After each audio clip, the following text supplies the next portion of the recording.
Halo guys, welcome to my channel. Di video kali ini saya pengen review tentang suatu produk yang belakangan sering banget ditanya sama orang-orang. Saya udah ditanya sama banyak pasien, sama temen, bahkan ada keluarga saya sendiri yang nanya langsung. Jadi nanyanya kayak gini, di klinik kalian bisa nggak buat snap on smile? Hah? Jadi awalnya saya bingung kan, snap on smile itu apa sih? Emangnya udah ada istilah baru ya? Jangan-jangan di bidang kedokteran gigi kok saya belum update ya? Akhirnya saya cari tahu dong, snap on smile itu apa? Rupanya itu adalah produk yang sekarang udah marak dijual oleh seller-seller di e-commerce seperti Tokopedia dan sebagainya. Begitu saya lihat produknya, saya udah tahu sih kalau produk ini pasti bakalan useless. Tapi nggak afdol dong kalau saya review suatu produk atau ngomongin suatu produk tanpa lihat langsung, tanpa cobain langsung produknya seperti apa. Jadi akhirnya saya mutusin buat beli ini produknya, Snap on Smile. Snap on Smile ini buat kalian saya review supaya lebih jelas. Jadi begitu produknya datang, ini isinya ada kotak seperti ini. Dalamnya ada cetakan kosong seperti ini, warnanya putih, ada lubang-lubangnya, dan ada satu lagi yang bentuknya padat, warnanya lebih putih. Cuman ini bentuknya udah rada nggak beraturan karena udah saya pakai. Dan yang paling penting itu nggak ada instruksi pemakaiannya. Bingung saya ini gimana sih makainya, begitu lihat kan. Terus akhirnya saya coba-coba sendiri, bereksperimen, tapi percobaan pertama gagal.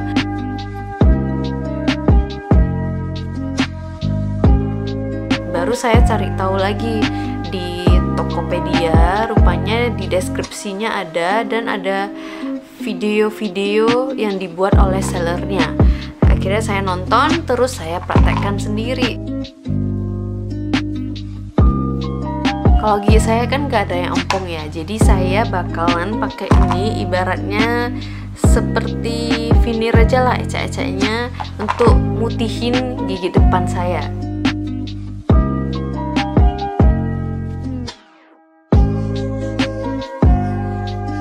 Nah, setelah saya coba, ini produknya bener-bener jong banget lah.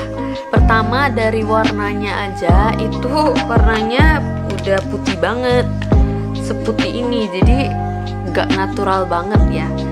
Kalau keluar kita pakai ini kayaknya jadi malah gak bisa smile deh.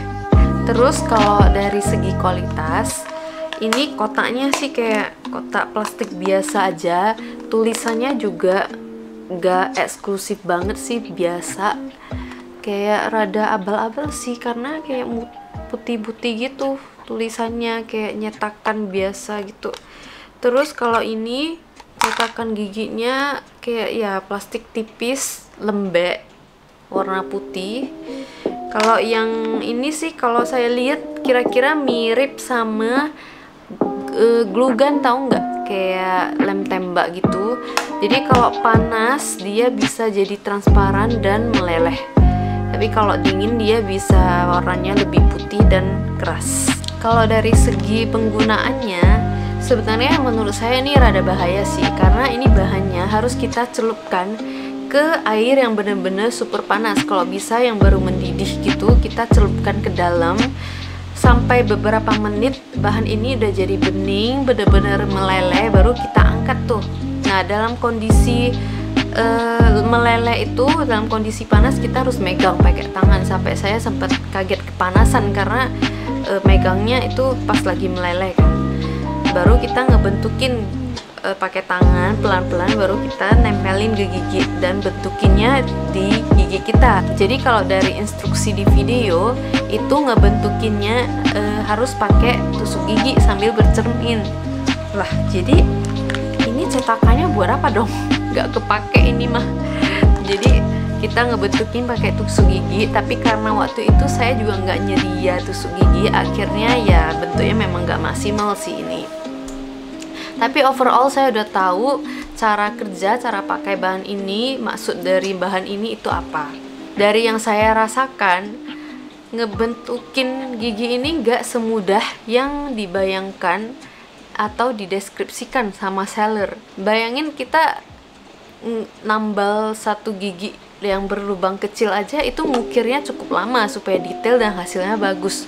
Ini kita harus ngebentukin, ngukir beberapa gigi sekaligus dengan waktu yang singkat sebelum bahan ini dingin, sebelum bahan ini keras. Udah bisa terbayang lah bakal jadi gimana bentuknya. Terus pinggirnya ini, tepi-tepinya ini nggak bakal bisa pas ke pinggir-pinggir bentuk gigi kita. Jadi pasti ada bagian yang nutupin gusi kita, baik di depan maupun di dalam. Jadi rasanya jadi rada tebel gitu.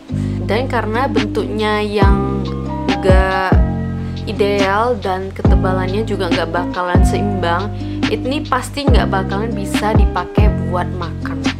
Masa iya sih kalau kita jalan-jalan sama temen, setiap mau makan kita keluarin gitu gigi kita?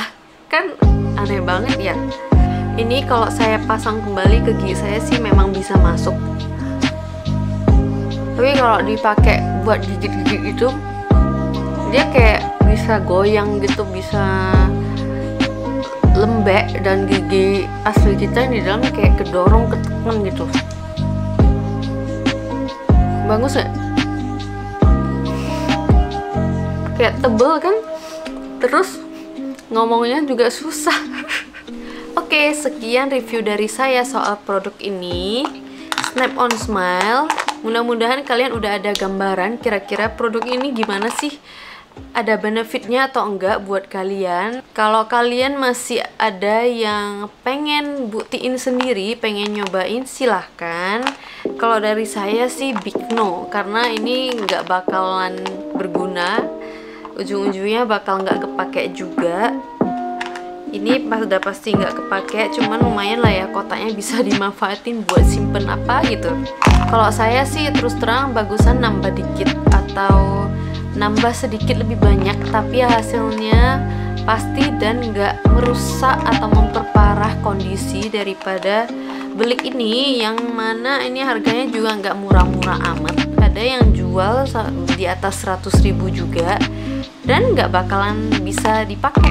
Kalau kalian suka dengan video seperti ini, silahkan di like sebanyak-banyaknya dan komen di bawah kalau kalian punya produk-produk lain yang pengen saya reviewkan juga, atau buat kalian yang udah pernah nyobain Snap on Smile, boleh komen juga pengalaman kalian gimana pas pakai ini.